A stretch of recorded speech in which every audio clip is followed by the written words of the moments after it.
안녕하십니까? 총회 인터뷰 시작하겠습니다. 지난주에 제가 페이커 선수랑 인터뷰를 해가지고 거기에 달린 댓글들이 총리 출세했다.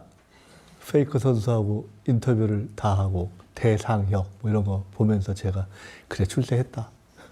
그렇게 생각했습니다. 오늘 제가 또 한 번 출세했습니다. 오늘은 또 제가 조금 이따 말씀드릴 아주 유명한 분을 우리 K컬처의 핵심인 K푸드를 대표할 수 있는 분을 모셨는데요. 오늘의 주제는 K푸드인데요. 사실 얼마 전에 이재명 대통령님께서 K컬처에 대한 이야기를 하다가 K컬처의 진수가 K푸드다 이런 말씀을 하셨습니다. 아시다시피 에이펙이 비교적 성공했다 이런 평가를 받으면서 마무리가 되었습니다. 근데 에이펙의 성공에 여러 가지 기억할 대목이 있지만은 K푸드를 빼놓을 수가 없는 것 같습니다. 이 시진핑 주석이 괜찮다고 한 황남빵이 지금도 구하기가 어려운 그런 대히트를 치고 있고 또 그 에이펙 과정에서 엔비디아 젠슨 황 CEO와 함께 극찬을 받았던 또 한국 치킨 또 빼놓을 수가 없습니다. 사실은 제가 유홍준 관장님하고 우리 최희영 문화부 장관님하고 함께 아주 심혈을 들여서 했던 일 하나가 이 배우자들을 잘 케어하는 일이었는데요.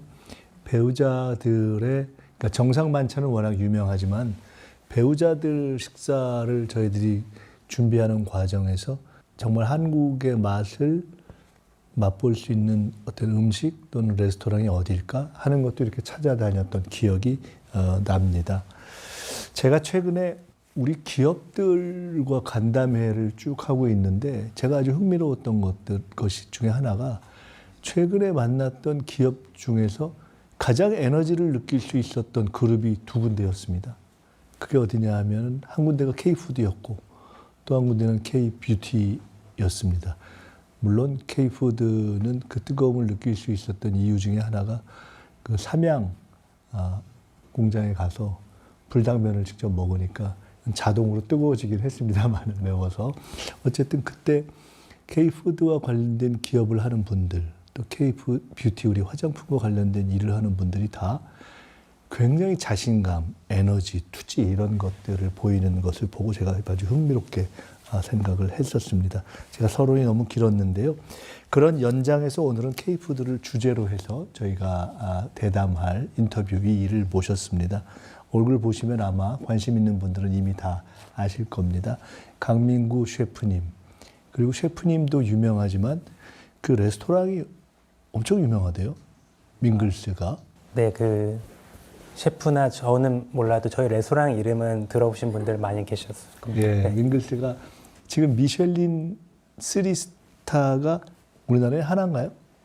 네, 현재는 저희 레스토랑 한 곳입니다. 앞으로도 상당히가 그럴 가능성이 높다고 보여지는데 우리나라에는 하나밖에 없고 전 세계에도 157개밖에 없다고 하는 미슐린 3스타 레스토랑 밍글스를 운영하고 계시는 분이고요.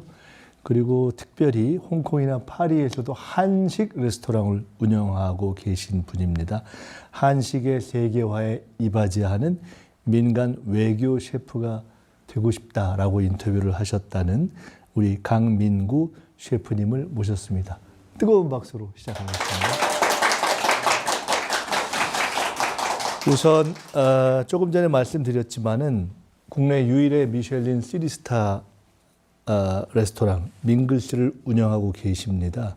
근데 제가 들었는데 이게 불과 10년 전 2014년에는 이 레스토랑이 지하 1층에서 물 새는 데서 시작하셨다면서요. 네. 근데 그걸 이제 10년 만에 이렇게 올리셨는데 우선 시작 인사 겸 밍글스가 그렇게 유명하게 된 지금 시점에서의 감회 이것을 우선 인사 한번 해주시죠. 안녕하세요. 저는 밍글스 레스토랑의 오너 셰프 강민구입니다.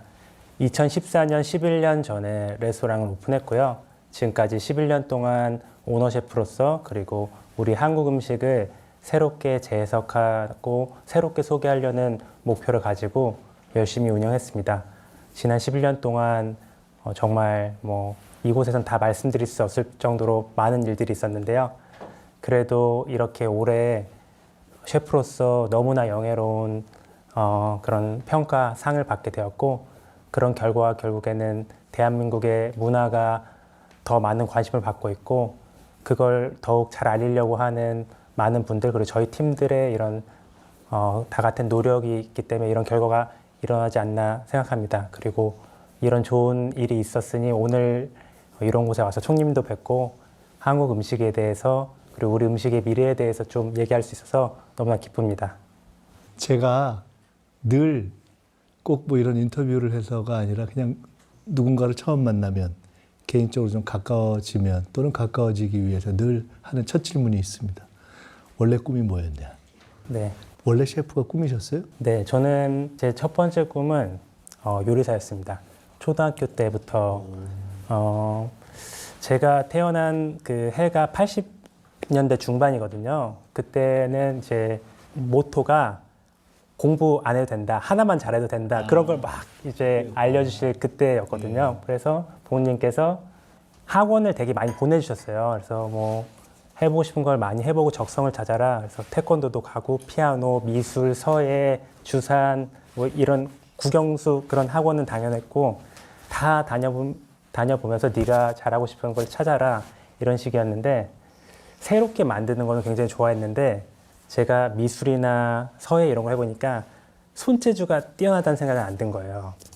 근데 물론 요리사면은 손 기술이 있어야겠지만 손재주보다 우선은 맛있게 만드는 게 더 중요했고, 손기술은 제가 반복 학습을 통해서 연습할 수 있잖아요. 그래서 맛있게 만드는 거 만들고 먹는 거 좋아하니까 요리사가 되고 싶다, 그런 생각을 초등학교 때 했습니다. 그때는 만들어 보는 걸 내가 잘한다라고 해서 요리사의 꿈을 가지기는 어려웠을, 그건 아니었을 것 같은데 네. 맛있는 걸 만들어 보고 싶다는 생각이 네. 들었단 말이에요. 그리고 먹는 것을 워낙 좋아하니까 어릴 땐 제가 좀 통통했었거든요. 더. 우리도 먹는 건 다 좋아하는데 왜 우리는 요리사의 꿈을 못 가졌을까? 아, 그래요. 네. 이거 조금 앞서가는 질문인데 갑자기 생각이 들어서, 그 좋은 요리사 셰프가 되는데 꼭 손기술은 아니다 이렇게 말씀하셨잖아요. 네. 그러면 좋은 셰프가 되는데 가장 결정적인 딱 하나 원포인트, 가장 중요한 자질이 이것이다라고 만약 한다면 그건 뭐예요? 반복하는 것들에 대해서 그거를 지루해하지 않고 그 반복함 안에서 본인이 성장할 수 있는 게 매일매일 있거든요. 그 즐거움을 느끼고 그 변화를 본인이 캐치할 수 있고 변하고 있다고 느껴지는 부분이 되게 중요한 것 같습니다. 같은 방법 안에서도 본인이 성장하고 있다고 느끼는 부분들, 그런 성격. 예. 우리가 무슨 예를 들어 어디에 축적의 시간인가 뭐 그런 것 얘기를 하곤 하는데, 뭐 1000번, 10,000번을 할 수 있어야 된다, 그러면서 이게 질적으로 높아진다 이런 얘기를 하는데, 요리에는 특별히 그런 숱한 반복을 지겨워하지 않고 그러면서 그 어떤 새로운 변화를 만들어 나온 이 덕목이 특별히 더 중요한가요? 네, 정말 중요한 것 같습니다. 어쨌거나 많은 분들이 요리사를 바라볼 때 그 셰프라는 단어 자체가 이제 대중들한테 인식된 것도 사실 아주 오래되진 않았거든요. 근데 요리사는 결국에는 기술직이거든요. 시작은 거기에 예술적인 감각이나 그런 경험이 있으면 좋은 것이지만, 기본적으로 칼질을 하고 재료를 손질을 하고 매일매일 그 재료들을 반복해서 손질을 하면서 그 재료를 이해하고 그걸 새롭게 만들고 적절한 조리 시간 이런 것들을 계속 알아내려면은 그 경험은 사실 무시할 수 없는 것 같습니다. 어떻게 보면 기계적인 반복이라고까지 할 수 있는 그런 수많은 반복, 그 흉년의 기초 위에 있어야 된다는 얘기네요. 제가 말씀을 듣다가 전혀 다른 얘기가 생각이 났는데, 정치 얘기예요. 김대중 대통령이 연설을 잘하시고 말씀을 잘하셨어요. 제가 거길 따라다녔는데 100번이나 1000번쯤 똑같은 얘기를 들은 것 같은데 매번 재밌더라고. 근데 그때 김대중 대통령이 저한테 뭐라고 말씀하셨냐면, 정치를 하는데 매우 중요한 덕목 중에 하나가 매번 똑같은 얘기를 매번 새로 하는 것처럼 1000번, 10,000번 할 수 있어야 한다. 그리고 그것을 매번 처음 하는 것 같은 식으로 해야 된다. 이게 뭔지는 모르겠지만 약간 일맥상통하는 게 있나요? 네, 맞습니다. 그리고 저희가 11년 전에 지하, 그리고 그 다음 2년 뒤에 1층으로 옮기고, 그 지금은 2층에 자리 있거든요. 그리고 11년 동안 음식 스타일이며 메뉴며 많은 것들이 바뀌어도 제가 11년 전에 그 밍글스의 모토로 삼았던 부분은 그대로고 항상 인터뷰 때마다 어떤 음식을 하고 싶냐 질문 받으면 같은 내용을 말합니다. 결국에는 일관되게 제가 레스토랑을 처음 오픈했을 때 목표나 제가 성취하고 싶은 목표는 변하지 않았고 그 안에서 저의 경험에 따라서 음식이 조금 변할지언정 그리고 시대의 상황에 따라서 조금 더 대중과 소통을 하면서 음식 스타일은 변할지언정 제가 하고 싶은 음식을 전달하고 싶은 저의 이런 기본 가치는 변하지 않는 것 같습니다. 이거 자꾸 끝에 가서 여쭤봐야 될 얘기를 자꾸 처음에 다시 물어보게 되네. 그러면은 그런 일관되게 지향하고 싶었던 일종의 아까 모토라고 표현하셨던 모토나 가치는 뭔가요? 처음과 지금 계속되고 있는 건? 저희 아버지 세대는 베이비부머 세대로서 직업의 선택에 기회가 있다기보다는 생계를 위해서 그리고 본인이 뭘 하고 싶다고 직업을 선택했다기보다는 그 시대 상황에 맞춰서 직업 먹고 살기 위한 직업 선택이 되게 많으셨어요. 그 당시에는 특히 요리사라는 직업이 어찌 보면은 크게 공부를 하지 않아도 기술직으로서 이렇게 선택을 할 수 있는 직업이었는데 생업으로서의 네. 요리사 이런 네. 게 사실 많았다고 네. 봐야죠. 맞습니다. 근데 저 때는 이제 그런 단계를 넘어서 내가 하고 싶은 요리, 내가 경험했던 것들을 음식 안에 표현할 수 있으니까 굉장히 큰 변화인 거죠. 같은 요리사라는 직업 안에서도 자기 실현으로서의 맞습니다. 측면도 네. 커졌다는 뜻이에요. 맞습니다. 그리고 그 당시가 제가 자라왔을 때 대한민국이 월드컵 4강도 들고 또 제가 요리를 한창 배우던 시기가 김연아 선수가 금메달을 따고 스피드 스케이팅 같은 우리나라의 원래 종주국이 아닌 곳에서 금메달을 따는 등 박지성 선수가 유럽에 진출하고 제가 눈으로 대한민국의 이런 문화 강국으로서 성장해 나간 걸 보게 되었습니다. 나는 요리를 하지만 요리사로서 내가 한국 음식을 새롭게 재해석해서 전 세계에 알리고 싶다. 그런 꿈을 누가 이렇게 주입한 게 아니고 자연스럽게 제가 자라나는 그런 그 시대에 제가 갖게 된 겁니다. 그러면은 요리사의 꿈을 가졌어요. 네. 근데 어떻게 보면은 한식으로 딱 전공을 하게 된 거잖아요. 네네. 근데 제가 경력을 보면 미국 마이애미 호텔에서 그게 리츠칼튼 네, 맞습니다. 그다음에 노부 일식당에서 최연소 총주방장으로 제가 노부를 내가 가봤는지는 기억이 안 나는데 미국의 노부 유명하잖아요. 엄청 유명합니다. 그거 봤거든요. 그러면 외국에서도 경쟁력이 충분히 있는데 왜 한식으로 잡고 또 한국으로 돌아서 한식으로 그 이유는 뭐예요? 그 질문 되게 많이 받거든요. 근데 제가 미국 그리고 유럽에서 활동을 할 때 파인다이닝 문화 하면은 항상 프랑스 아니면 이탈리아처럼 미식 강국이 항상 주목을 받고 그들이 정해놓은 파인다이닝의 공식으로 평가를 받게 됐거든요. 근데 제가 그 해외에 나가고 경력을 쌓고 요리 시작한 그 시기 한 20년 그때쯤부터 스페인이나 북유럽 지역에서 심지어 남미 지역에서는 프랑스나 이탈리아 등 기존의 파인다이닝 문법이 아닌 본인들의 자국의 음식을 새롭게 재해석해서 만들어내는 새로운 파인다이닝 문화가 생긴 거예요.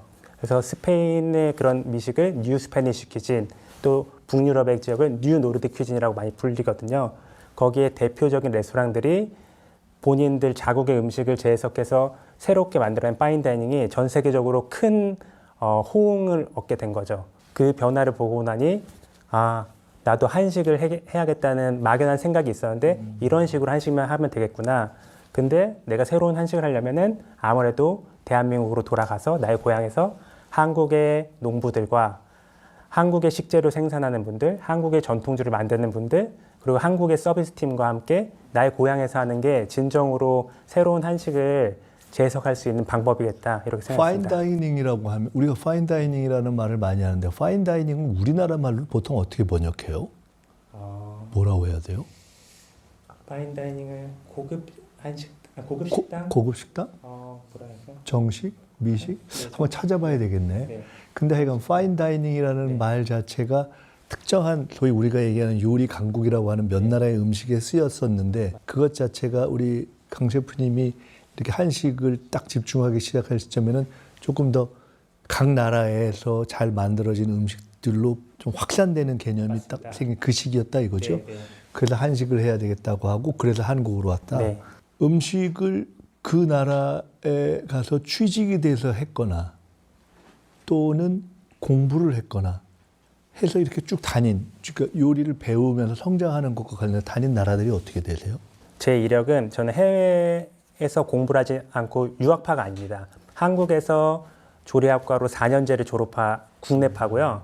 해외 경험은 해외 취업으로 시작을 했습니다. 아, 그러면 해외 무슨 요리 학교 이런 거 다녀서 간 게 아니고 네. 그렇게만 해서 외국의 무슨 좀 좋은 식당이나 이런 레스토랑에서 일을 해서 지금 정도 위치 올라간 경우들이 별로 없을 것 같은데? 네, 보통 유학을 하게 되면 아무래도 더 많은 기회를 얻게 되고 더 경험을 많이 쌓을 수 있는 기회가 있었는데 저는 운이 좋게 해외 취업을 처음에 하면서 또 그 다음에 노부라는 곳에서 비자를 되게 잘 받게 돼서 지금은 비자를 받기가 더 까다로운데 그 당시에는 그리고 제가 갔던 지역은 이제 한인들이 많이 모여 있고 아시아 사람들이 많은 곳이 아닌 마이애미 지역이어서 처음에 네. 미국부터 네, 시작한 맞습니다. 거네요? 미국에서 있었고 그다음에 스페인에 가서 그 스페인 레스토랑 미슐랭 3스타 레스토랑에서 견습을 했습니다. 인턴십 생활을 하면서 이제 그 변화를 몸소 제가 체험을 하게 된 거예요. 스페인 레스토랑이 어떻게 전통을 재해석해서 혁신을 하는지, 전 세계 미식에 어떻게 강한 이런 영향력을 주고 있는지를 직접 경험하고 싶었거든요. 그리고 다시 미국으로 돌아왔고요. 미국의 노브라는 레스토랑에 취업을 했는데 노브 레스토랑에서 일을 잘하고 있으니까 저를 바하마라고 하는 캐리비안에 있는 지역의 노브 지점의 총주방장으로 보내게 된 거예요. 그리고 그 노브에서 근무하는 기간 동안 다시 휴가를 내고 3개월 동안 스페인에 다시 가서 또 견습을 하고 그리고 다시 회사를 복귀하고 이렇게 했습니다. 미국, 스페인? 네, 다시 미국 돌아왔다가 다시 스페인에 갔다가 이제 바하마로 가게 된 겁니다. 그리고 한국으로 돌아왔습니다. 국내에 와서도 이렇게 그 하는 과정에서 여러 군데를 네, 맞습니다. 돌았나요? 네, 국내에서도 여러 군데에서도 일했었고요. 실제 시작은 한국의 이런 그 패밀리 레스토랑부터 시작을 했고 아르바이트부터 시작을 했고 군대에선 취사병이 나오고 그리고 호텔에서 운영하는 외식 사업부에서도 근무를 했었고 네. 이건 어떻게 돼요? 쭉 과정 중에 국내에서도 있고 저 외에서도 있고 저 일도 하고 배우기도 했는데 내가 가장 꼽는 나의 어떤 그야말로 스승이다 그런 게 있나요? 어떻게 되나요? 처음 요리 시작할 때 요리 알려주신 분들도 물론 저한테 큰 영향을 주셨는데 실제로 제 요리 인생에서 가장 큰 영향을 주신 분은 밍글스를 오픈하고서부터 제가 한식에 대해 더 많은 깊은 공부가 필요한데 그 부분에 대한 목마름이 있었거든요. 그걸 알려주신 두 분이 계세요. 평생 제가 태어날 때부터 요리 한식 하셨던 조희숙 셰프님과 또 넷플릭스에 나오셔서 유명한 정관 스님이라고 네. 사찰 음식의 대가 두 분이 계시거든요. 그분들께 제가 한식 요리를 실제로 밍글스 오픈하고 나서 많이 배웠습니다. 두 분으로부터 배운 것에 가장 정수라 그러면 뭘까요? 우선 제가 그 두 분을 뵙고 많이 놀란 거는 와, 한국 음식이 이렇게 창의적일 수 있구나. 그리고 예전에 우리가 몰랐던 시대에서 먹던 한국 음식에서 굉장히 창의적인 부분들이 많이 있는데 현대에 와서 우리가 먹는 한식은 그 스펙트럼이 넓지 않고 뻔하거든요. 그러니까 먹는 음식들이 많이 정해져 있는데 예전에 그렇죠. 우리 조상들이 드셨던 한식에서 와, 이런 재료로 이런 조리법으로 만들었다 하는 것들에 대해서 많이 놀랐고 또 한국 음식에서 굉장히 중요한 거는 결국에는 장이라고 하는 한국 음식에 빼놓을 수 없는 간장, 된장, 고추장. 네. 장은 조금 이따 제가 여쭤보기로 하고 저는 가끔 궁금하던데 네. 지금 말씀을 들으니까 우리가 통상 먹는 건 요 정도인데 네. 한국 음식이 굉장히 다채롭고 창의적이구나 이렇게 말씀하셨잖아요. 네. 근데 그 다채로움과 창의성이 실제 예를 들어 음식이 쭉 이어져 내려온 건 아니잖아요. 네. 보통 그 민간 음식은 어떻게 보면 상당히 딱 아는 수준의 거 뻔하잖아요. 근데 그런 다채로움과 창의성을 실제로 문헌에 있는 걸 찾아서 발견한 건가요? 아니면 우리가 약간의 상상력을 가미해가지고 만들어낸 거? 실제로 그게 다 과거에 있었던 음식들이 그렇게 다채롭다는 건가요? 네, 맞습니다. 실제로 저희 고조리서를 보면은 거기에서 현대에는 먹지 않는데 와, 이런 재료로 이렇게 조리법, 그리고 이런 재료들과 이런 재료들을 조합해서 먹었다고 할 만한 놀라운 요리들이 굉장히 많이 있고요. 실제로 현대에서는 그만큼 구할 수 없는 재료들도 있고, 재료 자체를? 네, 그리고 또 손이 많이 가기 때문에 실제로는 그 상업 레스토랑에서 판매를 하기에는 굉장히 어려운 부분들이 많이 있어서 없어진 경우들도 있습니다. 제가 좀 궁금한 거 하나, 지금 그 말씀을 주셨는데, 저도 외국 생활도 해보고 외국 음식도 먹어보고 그러면 늘 느끼는데 가장 보수적인 게 입맛이라고 생각이 되거든요. 사람이 진짜 늘 어디 가서 저는 메뉴도 먹어본 것만 시키게 되는 경향이 많이 있더라고요. 사실 그걸 다채롭게 하는데 상당한 시간과 시도가 필요하더라고요. 네. 그렇잖아요. 그 가장 보수적인 건데, 그래서 저는 K푸드가 이렇게 사람들이 가령 요새는 뭐 김치니 비빔밥이니 뭐 다 포함해서 많이 확산되는데, 글로벌하게 한 국가의 범위를 넘어서서, 아니면 조금 더 해서 아시아면 아시아 그 범위를 넘어서서 갈 수 있는 음식의 어떤 보편성이랄까? 그 포인트가 뭘까요? 그 한국 음식은 한 막걸리가 한창 유행했을 시절에 일본이라든가 그리고 K드라마가 영향력을 좀 많이 줬던 한 10몇 년 전, 20년 좀 안 된 그 시절에는 아시아 지역으로 많이 그 한국 음식이 퍼졌습니다. 그 이유가 일단 동아시아나 아시아 지역은 기본적으로 음식 맛에서 그 사람들이 좋아할 만한 맛이나 일상적으로 먹는 음식들의 맛의 그런 팔레트가 비슷하거든요.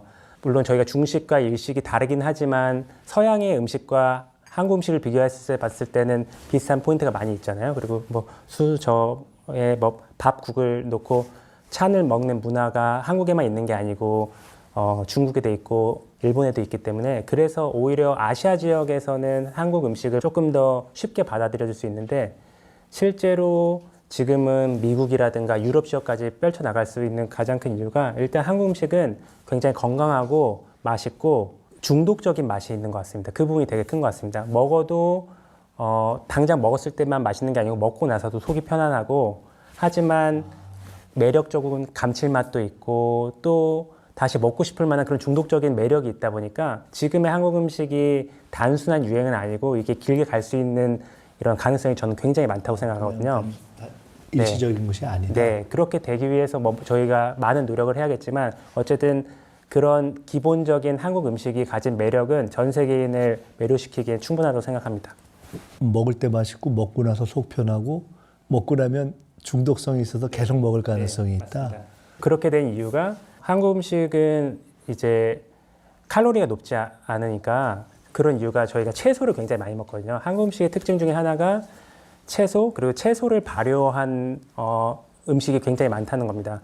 한국의 대표적인 음식 김치는 대표적인 발효식품이고, 그리고 아까 또 말씀드렸던 장 같은 경우도 콩을 발효해서 만든 양념이거든요. 소스고. 생각해 보시면은 우리가 한상 차림에서 기본적으로 밥, 국, 반찬들을 두고 보면은 거의 70%가 채소입니다.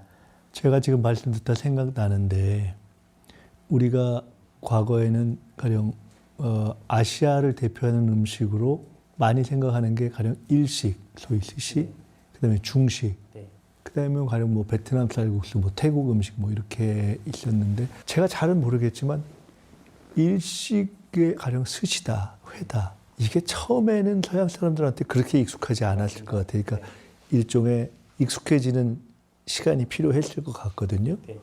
근데 지금은 다들 상당히 선호해서 먹잖아요. 굉장히 고급 음식이 됐죠. 고급 음식이 됐죠.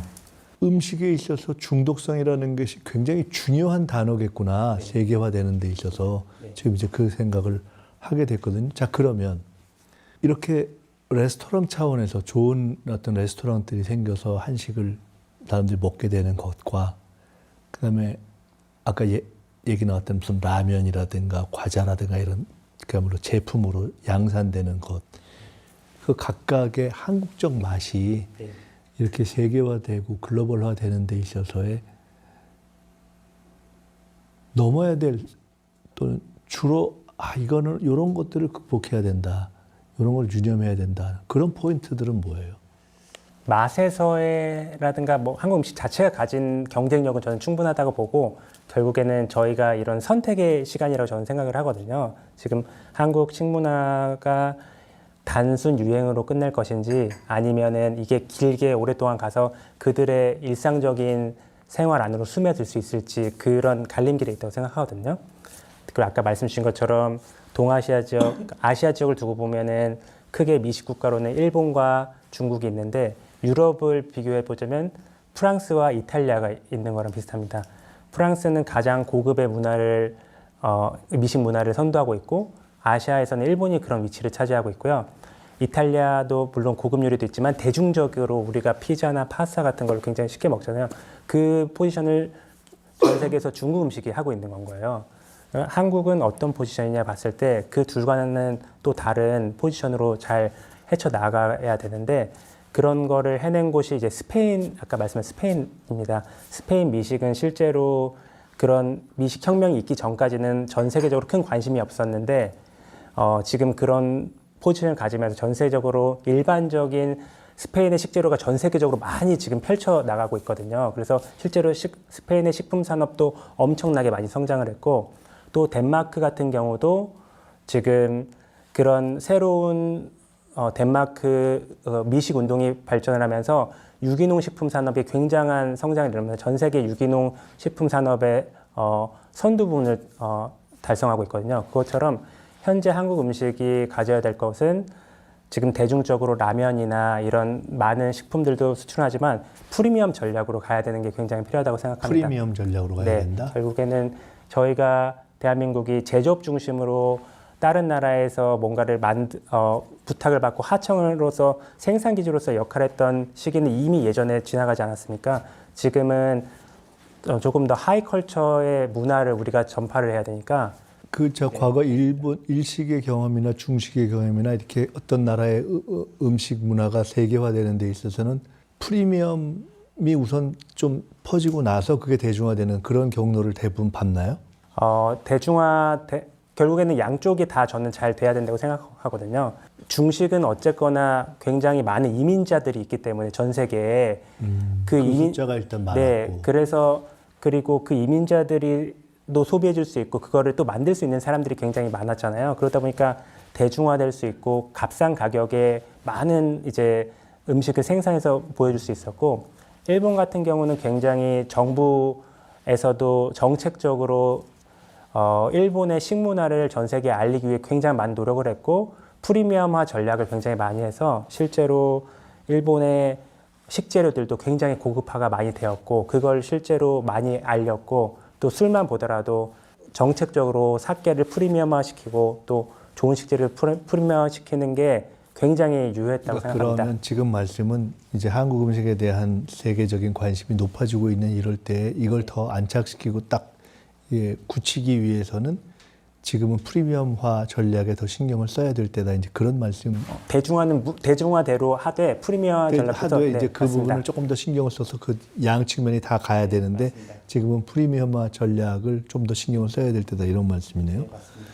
그것과 관련해서 그런 프리미엄화 전략과도 연동될 텐데 셰프 양성이라는 것은 어떻게 되는 거예요? 가령 이렇게 우리 강 셰프님처럼 우리 한국에서 배워서 외국 나가서 많이 이제 실전을 쌓고 그러면서 성장한 분들이 있잖아요.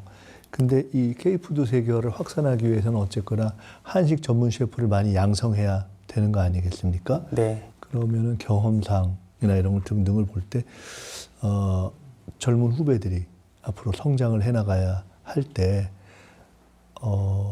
셰프의 꿈을 갖는 분들도 많이 있고 어떻게 코스를 자기가 잡아야 되는지 예를 들어 한식에 한번 집중해라 라고 해야 되는 건지 그런 일정하게 앞으로 이제 후배로서 셰프의 길을 걷고자 하는 분들에게 뭐 팁이랄까 충고랄까 이런 게 있다면 또 정부 차원에서는 그런 양성 과정에 있어서 더 거둘 수 있는 대목이 뭐가 있는지 그런 교육과 양성의 측면을 한번 말씀해 봐 주실래요? 네. 대한민국의 조리과가 굉장히 많거든요. 전문대랑 아마 4년제 대학교 그리고 이런 조리과.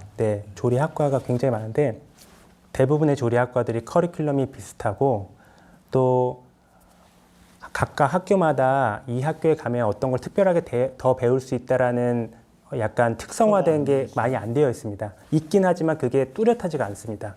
그리고 이만큼 한국 음식 이런 문화가 많이 부상하고 관심을 받는 것에 비해서 한국 음식을 가르치는 것도 배울 수 있는 것도 없다는 게 너무 안타까운 현실입니다. 실제로 저도 레스토랑 오픈하고서도 한식을 배우고 싶은데 배울 만한 교육기관이 없었고 그걸 저한테 많이 문의하면서 한국 음식을 어디서 배워야 되냐라고 문의하는 외국인들도 굉장히 많고요. 지금 어디를 딱 찍어서 얘기하기가 혹시 뭐 부담스러우실지도 모르겠는데 만약 지금 오늘 이 시점에 그런 질문을 다시 받는다면 그래도 어떤 데 가서 공부를 해보는 게 좋겠다, 시작해보는 게 좋겠다. 그렇게 예를 들어 예시할 수 있는 데가 있다면 어떤? 한국 음식을 처음부터 내가 제대로 배우고 싶은 그런 학교가 없는 게 제일 문제인 겁니다. 얼마 전에 우리가 지금 정부 업무 보고를 계속하고 있는데 농림수산식품부 보고를 할 때 제가 기억이 나는데 송미령 장관이 수로학교라고 하는 앞으로 그런 걸 만들어서 하겠다라는 말씀을 하셨던 기억이 나요. 그래서 저는 그 얘기를 듣고서 해외 외국인들도 많이 올 것 같으니까 아예 그냥 전 세계에서 딱 브랜드가 될 만한 그런 학교를 만들어서 그 무슨 거의 유엔 대학 수준의 그런 글로벌한 한식 학교를 만들면 어떠냐, 그렇게 키우는 거 하면 어떠냐, 그런 얘기를 한 적이 있는데 그 수로학교가 지금 어느 규모로 어떤 과정으로 얼마나 만드는 건지는 제가 지금 정확하게는 모르겠는데 어쨌거나 지금 말씀은 그렇게 공부를 딱 여기 가서 하면 좋겠다 싶은 그런 대표 한식 학교가 없다? 네. 그러니까 그게 너무 슬픈 일인 아니 근데 거죠. 그거는 우리 혹시 광식부님 생각이고 실제로 그 많이 가르치고 있는 분들이라든가 학교에서는 바로 우리야 혹시 이런 데가 있지 않을까요? 특성화된 한식으로 특성화된 학교는 없습니다. 한식으로 특성화된 데가 없다. 조리고등학교, 조리대학교에서 훌륭한 학교는 물론 있지만 한식으로 특성화된 학교는 없고 예를 들어서 우리가 프랑스 요리를 배운다 이러면은 프랑스에 있는 학교 중에서도 아니면 학원이 있는 학교 중에서 고를 수 있는 옵션이 있는 거거든요. 어떤 학교는 그러니까 결국엔 프랑스 요리를 다 배울 수 있는 학교와 학원이 있는데 그리고 일본 요리에서도 마찬가지고 그게 있는데 그리고 스페인 같은 경우는 그런 미식 혁명이 일어나고 나서는 그런 학교들이 또 생겨났습니다. 전부 다. 이런 학교를 만드는 거는 약간 또 다른 제도적 측면이 있기 때문에 꼭 그것을 우리 강 셰프님이 그것의 전문가다 이렇게는 얘기할 수 없을 수도 있는데 네. 강 셰프님 만약 생각하실 때 그런 한식을 배우는 아주 대표적인 학교를 만든다면 그거는 대학이다. 무슨 전문 요리 학교다. 무슨 학위 과정이다. 아니면 어떻다. 외국의 예를 보면 딱 어떤 것과 유사하다. 할 수 있는 그런 어떤 전형적인 형태가 있나요? 네. 모델로 삼을 만한 게? 지금 일본으로 보면은 치즈 요리 학교라고 치즈 요리 학교? 치즈. 치즈 아. 가장 역사가 오래되기도 하고 실제로 오사카에 있는 학교인데요. 그럼 우리가 흔히 얘기하는 여기 국내에 있는 무슨 요리 학원 이런 것과는 전혀 다른 조금 더 제도화된 그런 수준이겠네요. 맞습니다. 실제로 현장에서 오래 일했던 그런 전문적인 셰프들을 그 학교로 모셔와서 또 커리큘럼 굉장히 잘 되어 있고요. 세계 3대 학교 요리 학교라고 불리는 곳이 일본으로 보면 치즈 요리 학교 또. 네. 이제 프랑스 같은 경우에는 이미 많이 알려지고 있는 학원이 그냥 르꼬르동 블루라고 하는 학원도 있고 아니면은 르꼬르동 블루가 네. 저 음식 일반을 다 하나요? 네, 일단 프랑스 요리를 기본으로 하지만 다양한 아시아 요리도 커리큘럼 전체에서 섞여 있습니다. 거기 빵도 있고 그렇죠. 네, 제과도 있고 제빵도 제가 잘 있습니다. 아는 사람 중에 거기서 빵 배운 사람이 있어가지고 제가 그 누구라고 얘기는 안 하겠습니다만은 근데 그런 류의 우리 한국 음식 요리 학교가 네. 딱 그렇다라고 할 만한 지금 요리 학습 기관이 없다 이거네요. 네, 그게 너무 아쉽습니다. 혹시 정부에서 네. 이러이러한 요리 학교나 이런 기관을 만들면 좋겠는데 좀 아이디어를 주세요, 자문을 해주세요라는 그런 요청을 받으신 바는 없나요? 계속 얘기는 이제 있었는데 그게 정확하게 구체화되진 못했고 결국에는 이게 문화 산업이고 좀 길게 보고서 투자를 해야 되는 산업이잖아요. 근데 기업에서 하기에는 어쨌든 단기적인 성과가 있어야 되고 길게 지속되기는 어려우니까 현실적으로는 정부에서 해야 되겠네요. 그래서 그런 부분이 있어야 되는데 결국에는 정부에서 도움을 주셔도 현장에 대해서 굉장히 잘 알고 있는 전문가가 같이 그거를 같이 결합을 해야 되겠네요. 만들어야 될 것 같습니다. 저도 후에 아까 말씀하신 지금 농림수산식품부에서 만들겠다고 한 수라학교를 구체적으로 조금 더 구체적으로 어떤 프로그램인지 알아봐야 되겠고요.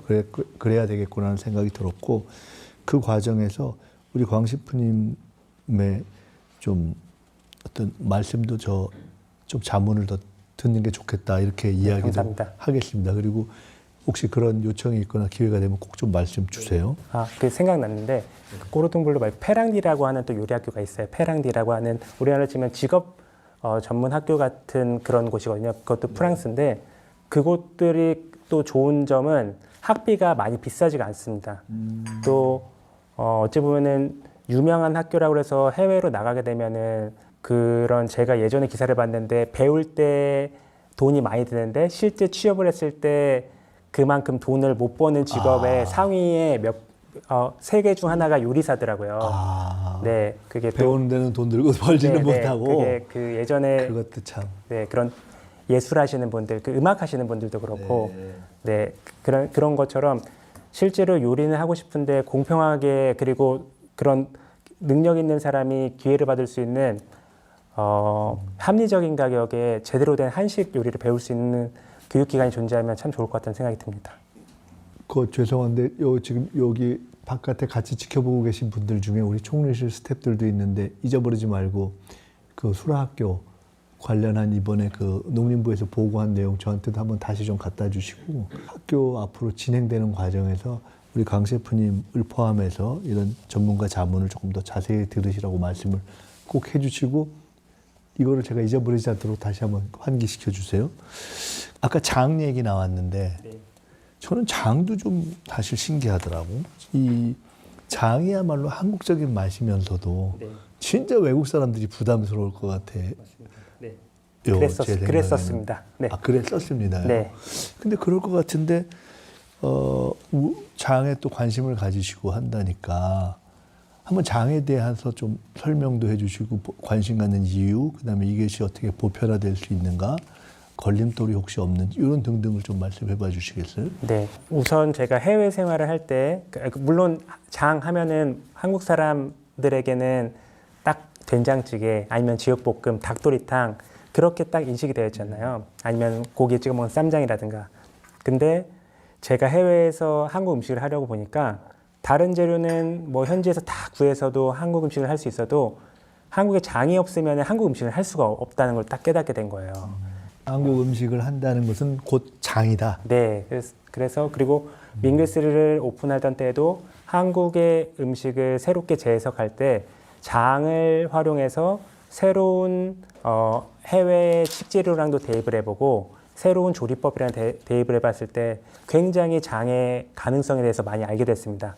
장은 한국 음식에 빠질 수 없기도 한데 전 세계의 다양한 식문화 안에서도 스며들 수 있는 그런 가능성이 있다고 생각이 들었거든요. 한식을 한다 하면 일단은 장은 반드시 들어가야 될 기본이다. 네. 그 장을 굳이 다른 나라 음식에서의 무엇과 비교한다면 뭘까? 소스라고 하고도 좀 다른 거죠. 네, 결국에 뭐 비교하자면 어쩔 수 없이 일본의 미소라든가 일본의 소유랑 비교를 하게 되는데요. 실제로 한국의 장은 간장, 된장, 고추장이라는 그냥 우리의 이름이 있는데도 해외에 소개될 때는 코리안 미소, 코리안 소이 소스라고 설명이 됐었습니다.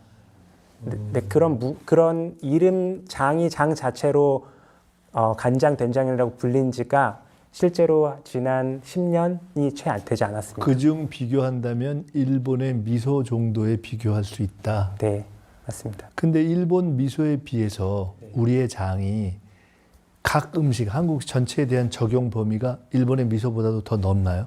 그러지 않고 그냥 일본의 미소는 일본의 요리에 적합한 소스인 거고 소스이자 재료인 거고 한국의 장은 한국 음식에 적합한 이런 재료라고 생각하시면 될 것 같습니다. 그건 알겠는데 제 얘기는 당연히 미소는 일본용, 장은 한국용인데 일본 음식이라고 해서 미소가 다 들어가는 건 아니잖아요. 그죠. 네. 근데 한국 음식이다, 한식이라고 하면 그게 뭐가 됐든 거의 대부분 간장은 거의 들어갑니다. 간장이 제일 많이 활용이 됩니다.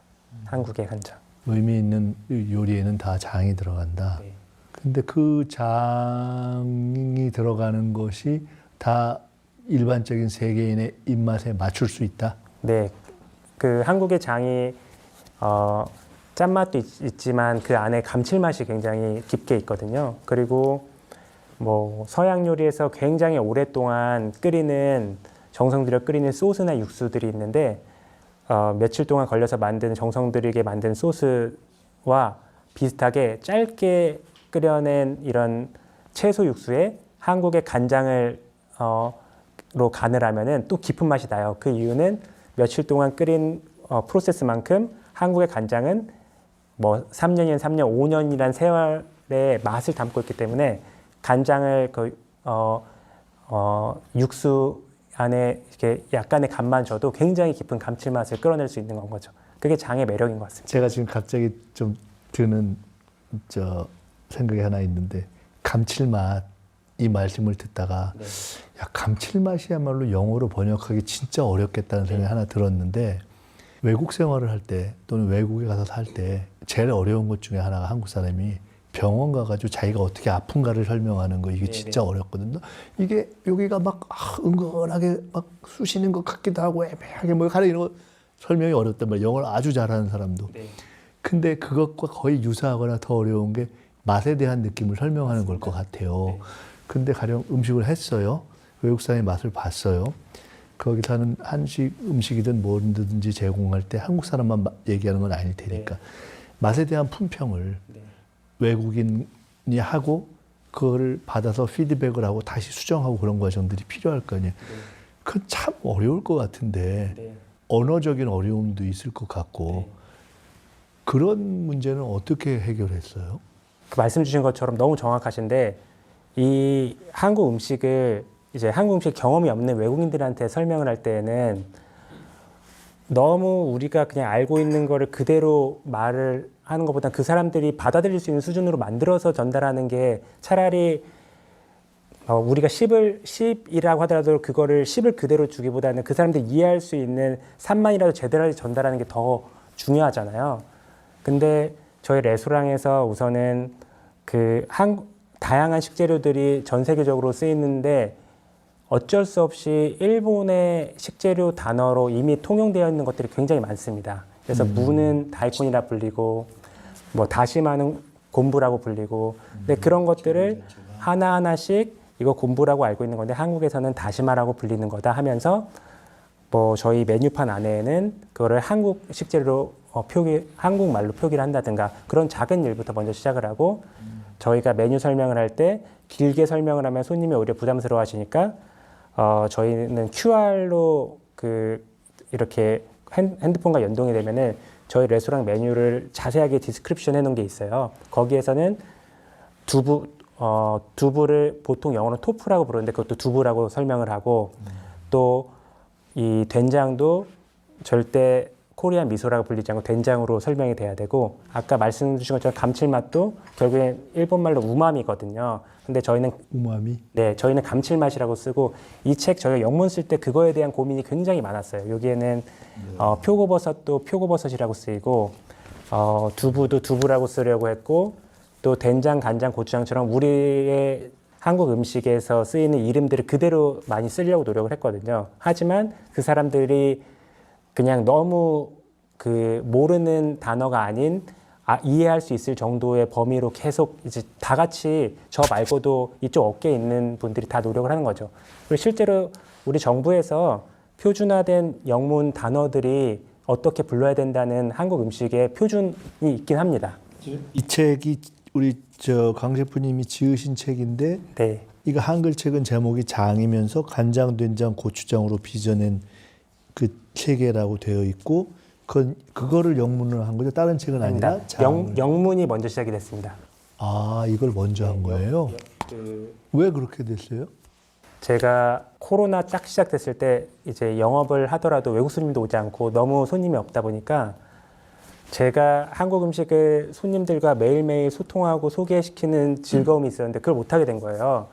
그때 내가 뭔가 다른 걸 해야겠다. 하지만 영상 미디어는 제가 익숙하지가 않고 책을 쓰고 싶다는 생각이 들었습니다. 그래서 4년 동안 준비해서 쓴 책이고 그래서 미국에 먼저 책을 내게 된 겁니다. 그렇게 한국 음식을 전 세계에 소개하고 싶다는 생각이 들어서요.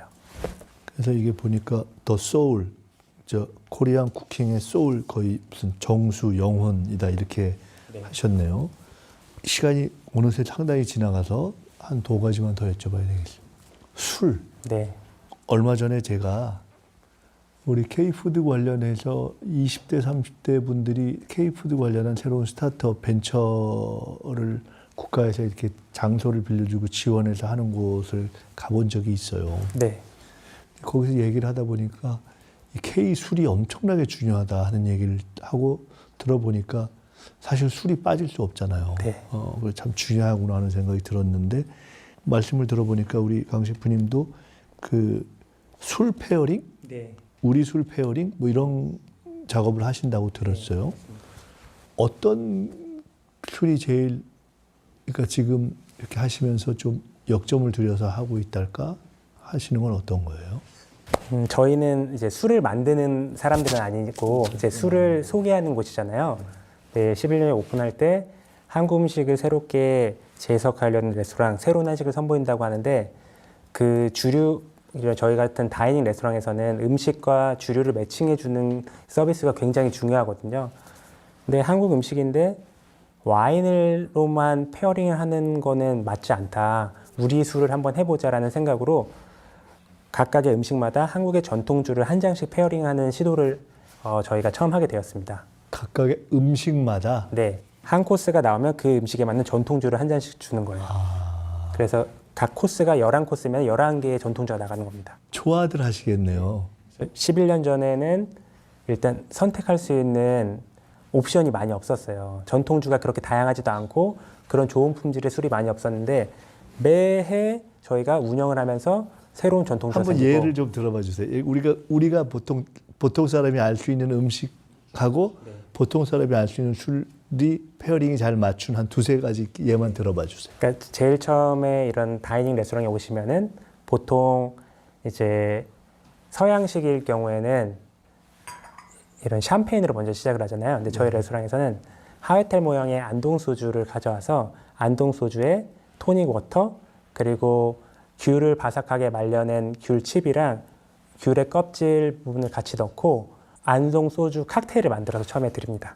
그러면 안동 소주에 저 토닉 워터 넣어서 네. 그래서 드시게 되면은 청량함도 같이 있으면서도 소주의 향이 아로마틱하게 잘 살아나서 입맛을 딱 돋아주거든요. 그래서 샴페인과는 다르게 그리고 그걸 앞에서 손님 앞에서 이렇게 쉐이킹을 해서 드려요. 그러면은 굉장히 보는 요소의 즐거움도 있고 또 그런 그 앞에서 차갑게 만들어진 한국의 소주 칵테일을 다양한 한입 요리들이랑 드시게 되는 경우도 있거든요. 그리고 막걸리 같은 경우도 굉장히 당연히 좋아하시는 술인데 요새는 프리미엄 막걸리가 굉장히 많이 나왔거든요. 그 프리미엄 막걸리와 저희가 뭐 막걸리를 넣고 만든 갑각류 새우 소스에 같이 새우구이를 같이 곁들여 드리는데 그거는 오히려 막걸리는 전이지 하는 거랑 다르게 와 막걸리는 이렇게도 페어링이 되는구나 하고 굉장히 재밌게 많이 드십니다. 그건 우리가 흔히 생각하는 맞춤이 아니라 네. 아닌 경우의 음식하고도 잘 맞는다 이거죠. 네, 그러니까 뻔하지 않은 조합인데 뻔하지 않은 것들 그리고 내가 경험하지 못했던 것들인데 다이닝 레스토랑에서 새로운 경험을 했을 때 그것만큼 또 즐거운 일도 없거든요. 저희가 이제 이 방송 이렇게 해서 이제 이 방송을 보시게 되는 시간으로 딱 따지면은 바로 그 다음 날 크리스마스거든요. 네. 혹시 오늘 저 아주 쉽게 이거 한번 해보세요 하고 이렇게 소개해 주실 수 있는 레시피가 네. 있나요? 그게 혹시 오늘 이거는 아니죠? 아닙니다. 이건 이제 어렵습니다. 이건 이건 어려워요. 가정에서 하기에는 조금 어려움이 있습니다. 이거 다 끝날 때까지 먹지도 못했는데 이거 한번 요거 먼저 간단히 말씀해 주시고. 네, 이거는 고추장이 들어간 슈인데요. 겉에는 설탕이랑 버터를 넣고 만든 크러스인데 거기 고추장을 넣었어요. 예. 그리고 그 안에는 크림이 들어가 있고 간장으로 글레이즈한 견과류가 있어서 드시면은 달콤한데 마지막에 매콤한 맛이 살짝 나실 겁니다. 매콤한 맛도 있어요? 네, 제일 마지막에 있습니다. 네. 네. 그러면 죄송한데 요거 제가 조금 맛보는 사이에 계속 레시피 말씀을 해 주시겠어요? 네, 알겠습니다. 네. 크리스마스 때 제가 추천드릴 만한 메뉴는 한국 음식에서 전통 음식도 있지만 스토리가 담긴 이민자들의 음식도 있습니다. 그래서 어릴 때 저희 어머니께서 제 생일이라든가 좋은 날에 LA 갈비 되게 많이 해주셨거든요. 네, LA 갈비는 미국으로 이민 가셨던 저희 그 윗세대 분들이 한국의 맛이 그리워서 현지에서 구할 수 있는 갈비를 자르는 방식을 바꿔서 한국 양념을 만들어낸 그런 새로운 음식이잖아요. 그게 오히려 한국으로 되돌아와서 되게 많은 인기를 얻었는데 이런 이민자 분들의 그때 이민했을 때 당시에 그 어려운 생활들 그리고 고국에 대한 향수 그런 게 굉장히 맛있는 음식으로 나타났잖아요. 근데 요새는 LA 갈비가 저 어릴 때만큼은 많이 안 먹는 것 같아요. 고기가 다양해지면서. 맞아요. LA 네. 갈비가 옛날엔 네, 최고였는데. 네. 그래서 LA 갈비 한번 드셔보시면 좋을 것 같은데 그 LA 갈비를 겨울이니까 계피를 살짝 넣어서 약간 크리스마스 향이 나게끔 한번 생강 시럽이나 계피를 살짝 넣어서 크리스마스 맛이 나게끔 한번 만들어 보시면 좋을 것 같습니다. 계피를 넣어서 그거 한번 다들 이렇게 시도해 보시면 좋을 것 같고 그 말씀하시는 중간에 제가 이걸 먹었잖아요. 네. 야 이게 진짜 깜짝 놀랐어요 마지막에. 아니, 먹고 나서 막판에 고추장 맛에 매콤한 게 딱 나는 거예요. 처음에 달콤하다가 야 이거 정말 특이하네. 이게 정말 저는 이렇게 생각하거든요. 한국의 장이 물론 한국 음식이 인기가 많아서 한국 음식에만 많이 쓰이면 좋긴 하겠지만 장이 이런 쿠키에도 쓰이고 그들의 일반 음식에서 쓰이면 어쨌든 한국의 식문화가 알려지는 거고 우리가 더 많은 수출을 할 수 있는 거잖아요. 그러니까 장은 꼭 완성된 어떤 하나의 요리로서의 한국 음식 K푸드뿐만 아니라 그냥 그 장 그 자체로서도 맞습니다. 다양한 음식의 범용으로 들어가게 되는 것으로서의 어떤 효과가 있겠네요. 왜 장을 이런 데 쓰냐, 음식으로 장난치는 거다라고 생각하시지 마시고 장의 가능성을 넓게 펼쳐주시면은 훨씬 더 우리 식문화가 우리 K푸드가 더 많은 곳으로 펼쳐나갈 수 있을 것 같습니다. 아니 아주 제가 깜짝 놀랐다고 표현했는데 마지막 맛이 아주 절묘했어요. 네. 셰프로 사는 최고의 행복을 표현해 주신다면 뭔가요? 행복하기도 하고 굉장히 부담과 스트레스도 굉장히 많이 있긴 한데 이 일이 매일매일 평가를 받아야 되잖아요. 그리고 이제 미슐랭 가이드도 한 번 받으면 끝나는 게 아니고 매년 저희가 평가를 받아야 되는 거거든요. 이게 매년 평가받는 시스템이죠? 네. 굉장히 스트레스 받겠네요. 네. 이거를 몇 년 동안 지속적으로 했다라는 것이 엄청나게 중요한 또 평가의 척도겠네요. 네, 계속 일관되게 좋은 음식의 퀄리티를 유지한다는 게 굉장히 중요하잖아요. 꾸준한다는 거. 근데 아까 처음에 말씀드린 셰프로서의 덕목, 그게 꾸준하고 매일 하는 것들에 대해서 지루해하지 않는 부분들, 매일매일 하면서 새롭게 나를 발견해 나간다는 것처럼 식당 운영도 그렇게 해나가야 되니까 사실 요리 자체는 저는 너무 좋은데 레스토랑 운영할 때는 기쁜 마음과 함께 동시에 부담도 느끼면서 하고 있긴 합니다. 예. 이렇게 유명해진 셰프로서의 어떤 현실적인 목표 또는 이제 죄송하지만 올해 몇 학년이세요? 제가 4학년? 네, 41살입니다. 그러니까 40대가 딱 돼서 이제는 조금 더 이후의 인생을 쭉 생각하면서 어떤 한 인간으로서의 목표? 꿈? 네. 그러니까 그냥 내가 좋은 요리사가 되겠다를 넘어서 내가 이걸 이뤄보고 싶다 이런 게 있을 수 있을 것 같은데. 우선 올해 너무 감사한 평가 있었으니까 저희 레스토랑 좋은 평가 잘 유지할 수 있도록 만들고요. 또 가능하다면은 요리 시작하고서 제가 첫 목표로 했던 저의 경험을 담아서 한국 음식을 전 세계에 알릴 수 있는 그런 도전들을 많이 해보고 싶습니다.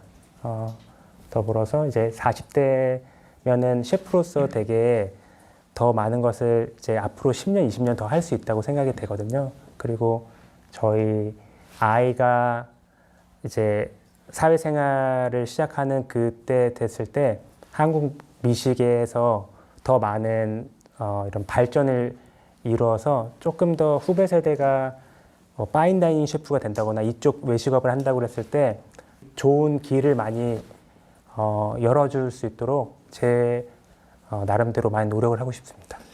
셰프로서의 마지막 모습이 뭐이고 싶으세요? 예를 들어 제 질문이 조금 애매할 수 있는데 셰프로서의 마지막 모습이 전 세계에 알려진 최고의 레스토랑의 어떤 그 경영자 또는 아까 말씀하셨던 정말 좋은 학교에서의 어떤 스승 완전 여러 가지 있을 수 있잖아요.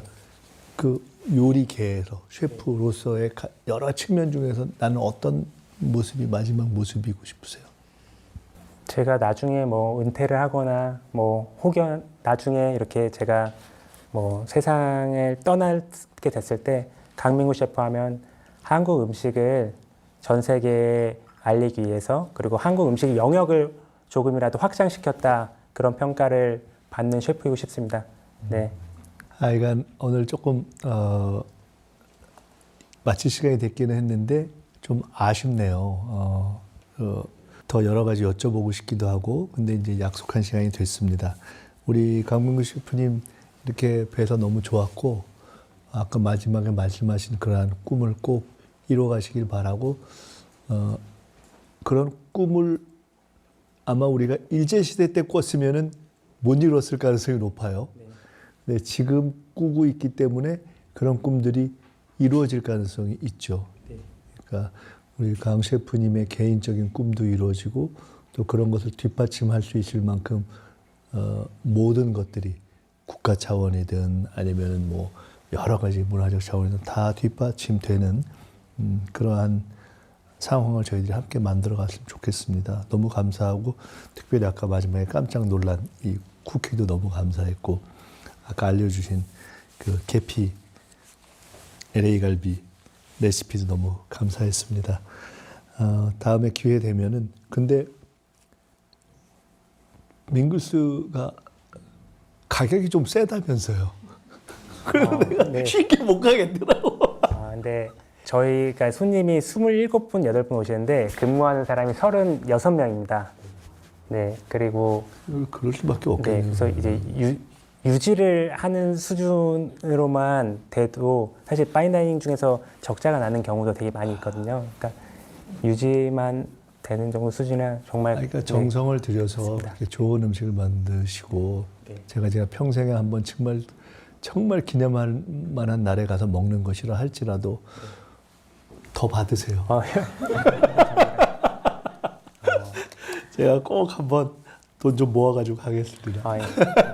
그때까지 저희도 열심히 운영하도록 하겠습니다. 네, 하여간 다시 한번 오늘 너무 감사드리고요. 우리 강민구 셰프님께 앞으로 더 열심히 해주십사 하는 응원의 박수를 드리는 것으로 오늘 마치도록 하겠습니다. 고맙습니다. 감사합니다.